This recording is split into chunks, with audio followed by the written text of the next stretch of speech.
Hey everyone, it's Rye bringing you episode 16 of the Learning Lekmod series.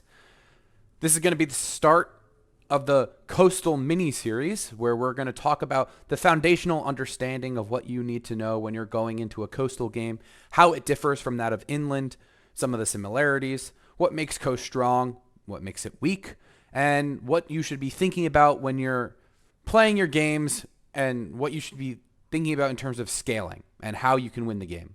Because ultimately, that's what we're looking for, right? So without further ado, let's see what I prepared for everyone. We're going to start off by just talking about, in general, the three opening tree options you have. Note, we're not talking about lib2explo.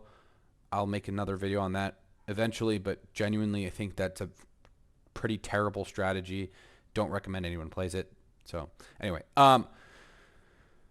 moving on. I think you'll see that this is a little different from the one you saw in our first video, one of the first videos we made about choosing a policy. But the points are still very much the same. They're very similar, but there are some differences. So let's talk about them. So for tradition, we're looking for 4 to 5 cities on average. You're averaging at 4. Is it a noob-friendly tree? It is the only noob-friendly tree that Coastal has. Do you want to build a monument? No. That gives tradition a lot of tempo. Workers per city, it's about the same, 2 to 2.5. I think prior to the coastal change, which allowed workers to embark at sailing and improve coastal resources, you could get away with fewer workers. But with the coastal change, where workers are now able to be embarked and you can't build workboats, you need more workers in your coastal cities, almost more than you need in your inland cities as tradition. And just an FYI, I believe firmly that this was a huge buff to coast and makes coast so much better than it was. So I just kind of wanted to give that caveat there. And Lux per city is going to be about the same, 1 to 1.5. 1.5 to 2. Liberty, it's going to be about 6 to 8 cities. Is this noob friendly? Very no. Okay, and this is the difference. Liberty as an inland is definitely noob friendly. As a coastal is not. I wouldn't even think about playing Lib Coast if I'm a new player. The amount of good players that can't pull off Lib Coast is ridiculous. Most of them can't, at least at a competitive level. Do you need a monument? Yes. You need more workers than you would in traditional Liberty. And then additionally, you need about the same luxes. For piety, there are builds that go, 1 or 2 cities into apostolic, into rushing resettlements, but we're not really going to cover that in this video. In general, piety is around 3 to 6 cities. 3-city piety has a very, very strong base in coast. So you'll be seeing, if you play, you'll be seeing a lot of piety, 3-city piety coastal players that'll, build an early great library, rush apostolic, etc. Is it noob friendly? Absolutely not. And we'll talk about why this is the case. Monument, you don't need one. I like building one. I think getting the policies done, especially on coast, is really important. Workers per city, you need more workers than you would in inland piety. You're going to need 2. And luxes per city is going to be about the same. So this should look very similar, but the main difference here is that the only noob-friendly tree, the only one, is tradition, which means the scope of this beginner series is just going to be from a tradition framework. So if that annoys anyone, sorry, fuck you. I don't care. I personally believe no new players should be even thinking about touching Liberty or Piety until they have a very strong understanding of the game and a good understanding of how to play Tradition Coast. All right, so where do we go from here? So let's start with the problems. Like when people say, do you want the good news first or the bad news? I always ask for the bad news. So I'm going to give you guys the bad news first. Okay, so the bad news for Coastal. You have a lot of gold problems, and this is the main reason why Lib Coast and Piety Coast are so difficult for new players. You are going to be bleeding gold like crazy because you don't get city connections until harbors. There's some exceptions. Carthage, is the obvious one. Netherlands, with the extra gold from Luxes, like that's a good one. But the real problem is gold issues just start spewing out of nowhere because you have to buy so many tiles. And that's actually down here. I usually need to buy more tiles because you don't often naturally grow to your luxuries, unlike you would as an inland player. So you have to buy almost all of your luxuries. You have to buy your best tiles, which are normally fish, and then you don't get city connection gold, so you're just bleeding gold. Especially once you finish your aqueducts and stuff, like you are bleeding gold like crazy. Typically, as Liberty, the only thing that saves you, and it doesn't even save you a lot of times because you're still bleeding, is your golden age. And even with the golden age, like I said, you're still bleeding oftentimes. Barbarian archers make settling islands not fun. That'd be the PC term. The way I describe it is fucking miserable. These are the devil incarnate. These are the definition of the biggest fuck you from the game. Oh, you want to settle this coastal island? Let me just shoot your fucking escort unit. Okay, it's dead. Now you can't embark unless you're Denmark. Or disembark. It's so fucking painful. Traditionally, slow starts. Oftentimes, Coast has a problem where it gets a lot of desert spawns occasionally. And, in addition to that, right, you have to have, there's just a lot of more prerequisites to when you're playing Coastal. You need certain techs to even improve your luxuries, or additional techs to even improve them. In addition to the inland luxuries you get as a guarantee, you're also very far in terms of from a map position standpoint. So scouting is usually a lot harder. So you don't meet as many CS first, which is just equates to less gold. So typically your starts are a little bit slower than that of an inland player. Of course, this can be offset, but in general, by and large, you have a slower start. More text to tech. This is pretty intuitive, but if I'm inland, I don't care about optics. But if I'm coast, I care about optics. Additionally, I don't have to put as much emphasis on sailing if I'm inland. I need sailing if I'm coast. The typical coastal tech path, in my experience, and in what I normally will do, especially on tradition, is go mining, pottery, sailing. So I'm pretty much I'm queuing like those three techs instantly.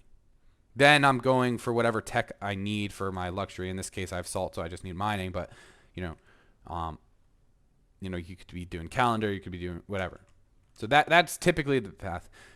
Additionally, the important wonders are on optics and are on ironworking. Ironworking is such a useless tech most of the time for a tradition player, but Colossus is one of the best wonders in the game, so you're almost forced to go it. So it's a lot of extra techs you need, which really sucks.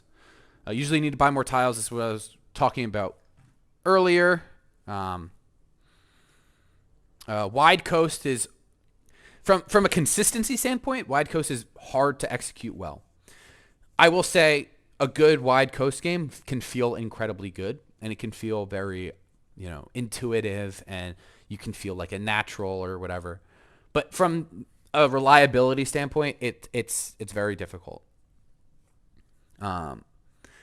There's this perception that a lot of people in NQ have where if you're coastal, that means you can't settle inland. So if you're using that frame of reference and you're using that train of thought, coastal, that's a downside. But we'll talk about this later, but settling inland is genuinely something that everyone playing coast should consider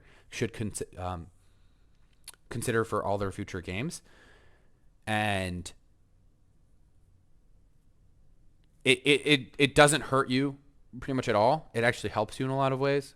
So, and then there's a lot of high variance. This kind of goes with traditionally low starts, but on inland, you're not going to get a start like this. This is atrocious. This is exclusive to the coast. How you'd even play this start, I don't know.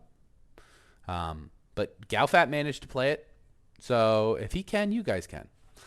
In all seriousness, like starts like this are really pretty much exclusive to Coast, and I think some of those times you're just gonna have to say in all chat, "Hey guys, like I can't play this. This is impossible. This is like so fucking bad." I don't recommend you guys do that. Oftentimes your starts are playable, they just look weird. But sometimes those starts will happen, and it's really only exclusive to Coast that it happens. Okay, enough with the negativity. Let's talk about why you'd pick Coast in the first place. For starters, cargo ships are insane, right? You take what's already very good, which is a caravan, and then you make it substantially better. That's a cargo ship. They produce so much additional food. They give you so much tempo. They're what makes Coastal able to catch up from its slow start. Right? Without cargo ships, Coastal would be terrible. Battleships and carriers provide Coastal with a late game threat that has to be thought about. It's not something like, oh, okay, like, you know, this player could go land ships here. Like, any Coastal player, you have to worry about battleships and carriers. They're just so egregiously strong. It gives Coastal such a difficult late game to deal with. It almost makes players want to kill you sooner so they don't have to deal with battleships especially. Nuclear subs are just not fair. When you're playing late game, you know, and you're counting tiles for your nukes, you're like, oh, okay, cool. Like, I just need to make sure I'm not in this like 12 range of the nuke or whatever.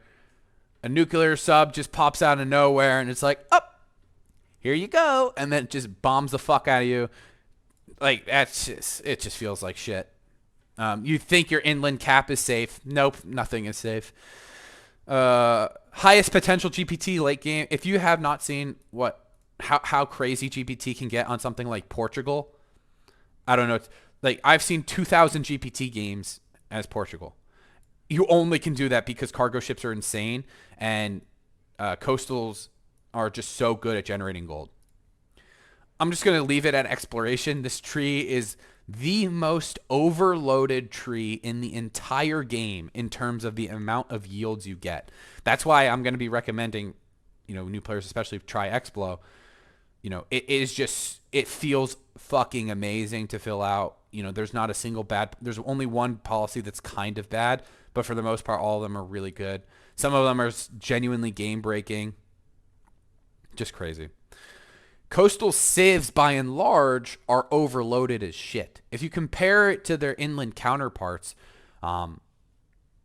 it's not even close. Like, what would the best civ in the game be? Philippines if it was inland, or New Zealand if it was inland. The coastal part of New Zealand is what makes it weak, right? So the civs themselves are insane. Untouchable islands. This is one of the reasons why a lot of people ban coastal civs, right? If you see people banning Brunei, Polynesia, Indonesia, like, it's because they don't want to deal with 10 islands that they can never deal with truly, and they can never touch. Untouchable islands is what makes this game, what makes Coast such a menace late game, and what makes you pretty much incapable of taking their cities as an inland player. You can only make them irrelevant. You can't capture their cities. Pantheon options are far better than anything inland has. This is just from a consistency standpoint. Of course, the best stone circles is going to be better than anything coastal has. But for the most part, you look at something like Starlight Guidance, you look at something like God of the Sea, you look at something like Ocean's Bounty. These pantheons are so insanely consistent at giving you a disgusting amount of yields. So, just going to leave that there. Treasure fleets, this is like... Okay. Every single tile gets 1 food, 1 hammer, and 1 gold. Okay, that seems pretty good, right? All of my ocean tiles, which I'm not working anyway, get that. Okay, what's significant, Ryan? What's significant about that? Well, the base tile is the base tile is 1 food. Okay, so now it's 2 food. The tile becomes 2 food, 1 production, 1 gold. Oh, but if you have a lighthouse, it makes all ocean tiles have 1 additional food. Oh yeah, you're right. How about that? Okay, now it's 3 food, 1 hammer, 1 gold. Oh, and what if you're in a golden age? Oh, okay, that means all the tiles that normally were yielding you 0 are now giving you essentially a 2 gold river tile, river farm. What the fuck? So, where is it? Yeah, treasure fleets is just insane. And this honestly goes hand in hand with Explo. This is why Explo is so crazy. One of the reasons why Explo is so crazy. And then no such thing as a bad island is something one of my really good friends says. It's the idea that if you settle any island, if you radar, and I'll talk about radar in the next video, but if you can radar an island, the odds that that island is probably better than anything any inland player has is over 60%, which means on average your coastal islands are insane. They're so much better than anything an inland player has in terms of the amount of the density of resources, the amount of yields, and that's because they're a million miles away and you have to go find them. So settling islands can be a huge tempo increase, especially when you pair it with a cargo ship that catches the city up. So settling islands is no longer a problem. Settling late is not a problem on coast. Because cargo ships are so incredibly powerful, they can catch any city up. Okay, so and this fucker's OP. Yeah, Explo's stupid. So now that we have an understanding of like what makes coastal really strong, maybe some things that we have to think about when we're playing it, what are the options we have after we leave normal coastal play, right? What are like the standard options that we can think about when we're after we finish tradition, or honestly, these are kind of agnostic to any tree. That's kind of the nice thing about coast. You can do this on any tree. Like if you're Liberty, you still think about this. If Liberty might take piety, might do Explo. Might take piety second, but odds are it's probably taking Explo anyway. If you're doing piety, you're pretty much always thinking about these. So what are they? Okay. So the first one we have Explo. Obviously, as we mentioned before, very standard is Explo 2 / Explo 5. If you're going Explo 5, you're going to go maritime infrastructure, which is debatably, other than treasure fleets, the single best. So I think it's a top 2 social policy in the entire game. And the top 1 is also in Explo. So that kind of just puts in perspective how fucking stupid this tree is. 3 base hammers in every single city. 50% modifier building lighthouses, harbors, and seaports. Wow, that's ridiculous. So you're always going to take maritime infrastructure first, and then you might take colonialism if you're doing any late expands, followed by finishing out the rest of the tree. Okay, why Explo 2? Because after taking maritime infrastructure, naval tradition is 3 happiness, 3 culture per city. Because all of these buildings are insanely good, especially paired with maritime because they come up faster. So and even if you don't go right to seaports, you need harbors for city connection. So it's lighthouse harbors. So it's 2 happiness, 2 culture per city minimum. That's better than almost any policy in the game. Okay, just crazy. When we go to Explo 5, what are we looking for? Well, let me pull up see if I just show you. When we go to Explo 5, what are we looking for? Well, one of the nice things is colonialism allows us to settle additional cities late. Let's say we have a lot of islands that we didn't get to settle early on. Okay, if we could take colonialism, plop some cities down. Well, they start a 3 pop, and they start with 6 additional tiles and a worker. What? It's crazy. In addition to that, like let's say we're frigating someone.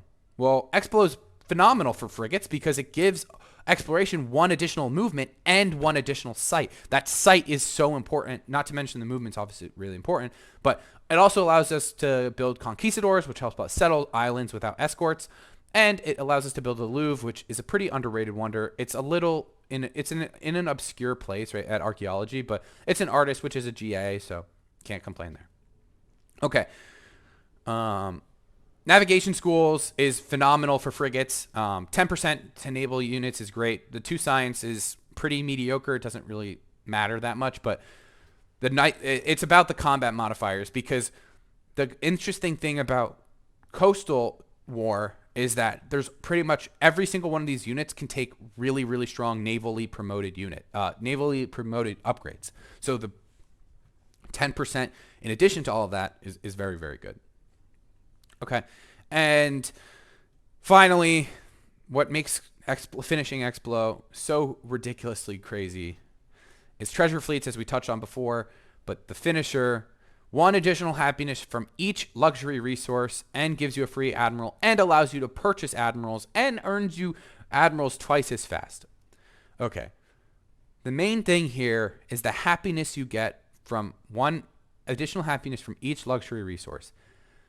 This isn't luxuries you own. So like, for instance, if I only had 1 city, I'd be getting 2 luxuries just from, if I only improve this whale and this salt.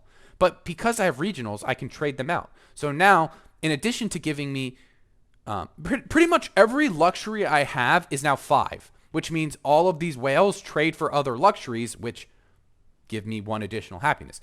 Having CS allies, and I get their luxury, that's 1 additional happiness. Having meritocracy allies gives me 2 additional happiness, 1 for the luxury I'm getting, and then 1 for the bonus luxury that gives me the additional happiness from having meritocracy. So you will not have happiness problems if you finish out Explo 5. You'll also have crazy good tiles. You'll scale super well. You'll never stop growing. You have the happiness to support it. Explo is an incredibly good tree. Makes Coastal very, very consistent, and kind of what it is. Second most common, and this kind of goes hand in hand with what we were saying earlier with the with highest potential late game GPT. I actually have here three options for commerce. This is actually real. So commerce 2 is great for inland, and it's obviously super good for coastal as well. We're not paying maintenance on roads, so that's not super important. But the 2 trade routes is very, very good. The good thing about coastal is we don't really care about finishing commerce. It's good to do, don't get me wrong, but if we are kind of crunched on culture, maybe we didn't get Sistine, maybe we got a late Hermitage, maybe we're not like doing a good job of getting wonders, whatnot. Maybe we didn't take out of the sea, so we just have high hammers. We don't have culture. Commerce 3 synergizes extremely well with coastal because we don't care about the trading posts. We're not working those tiles. We're working treasure. We're working specialist slots, and we're working water tiles, right? Like the fish and the luxuries and whatnot. We're not like concerned about that as much. So we can just go to Commerce 3 and then get Big Ben, and we're getting most of the benefit we're going to get from coastal anyway. I mean, of course, it's nice to finish. Don't get me wrong. I'm not saying don't finish commerce, but I'm saying if you have a crunch, it's not as big of a deal as not finishing if you're inland. Pretty much if you're an inland player, you have Commerce 2 and you have Commerce 5, and there's nothing in between. When you're coastal, you actually have Commerce 3, and it's a very strong option. Additionally, this is like everyone's kind of nightmare when they're playing against a coastal player is the autocracy commerce.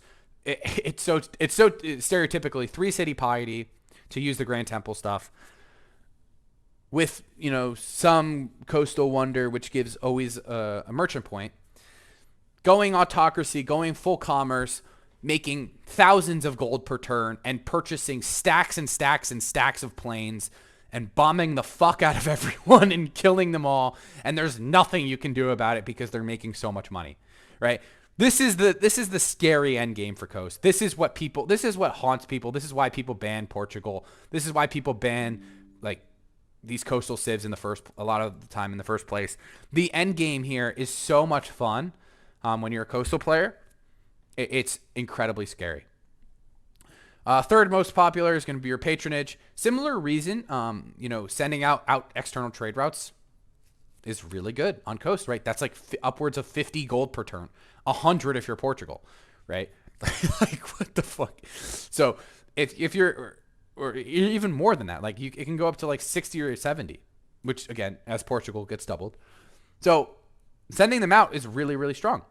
So getting Merchant Confederacy is really good. And, it's the same type of idea as an inland, Patro Zero is really good just for Forbidden as well as the resting influence. Patro 1 is really good for Merchant Confederacy. Scholasticism is really good just to boost your science game. And then, of course, finishing Patronage is very, very strong if you'd want to win Diplo. Finally, this video is getting a little long, so I'm going to end it after this. But finally, aesthetics, you know, it's a similar approach if you're inland. But the difference is you scale a lot better than an inland player. Why? Because if someone takes your cap, it's very easy if you have islands to bulb into your capital. Additionally,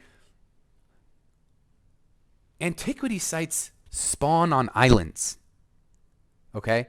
We're able to get all of the antiquity sites on islands, so that's 12 extra antiquity sites from our archaeologists that we normally probably wouldn't be able to have access to. Additionally, Louvre is a very, very good wonder for theming. So opening 1 point into X-Blow as an aesthetics player, like later in the game, is very, very strong. And then finally, you know, everyone's had games where, you know, you're looking at where you can bulb into the player as an aesthetics person, and you're not really finding you're not having a lot of success, and, you know, maybe it's because you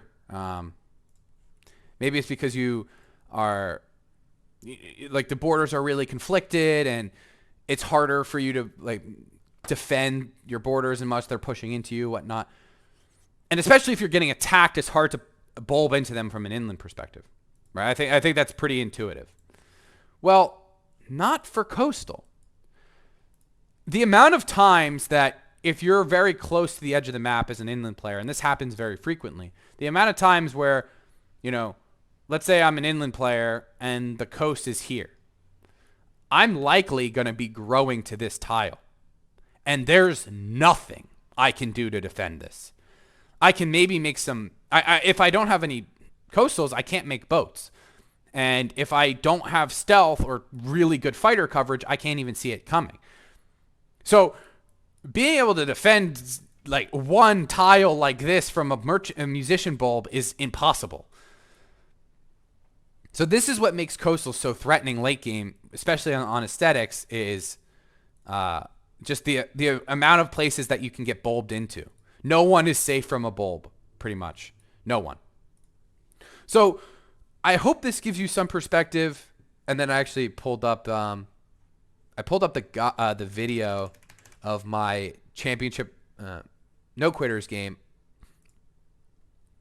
where a am host was bulbing into me on one of those tiles. And I'm going to show you where I'm talking about. Let me just pull it up real quick. If you look at our LAN where Philadelphia is, you'll see that there's this one single fish tile. And Amhost is able, actually there's one near Kazil too as well, but Amhost is able to put a musician in the water, and then because Embarkation has such crazy buffs, it has probably like around 6 to 8 movement, depending if he has Expo open and Great Lighthouse and whatnot. And he just goes right into my fish and then bulbs into me. You know, this is very commonly done when people's attention is not towards the capital and they're not caring about musicians. Maybe they're trying to push into you. He just instantly goes into that fish tile and there's nothing I can do. So I hope this gives you guys some perspective. I hope this helps you understand like what Coastal's goals should be. We're going to get into the sim in the next video, but I just kind of wanted to make this introductory video first because Coastal does have very different problems than Inland. And I think it's important to note like that there are these differences and how you can address them. And we're going to talk about exactly what your a normal early game should look like, and how you can navigate that early game, especially with a tradition lean. So that's all I have for this video. Stay tuned for the next one, and thanks for watching.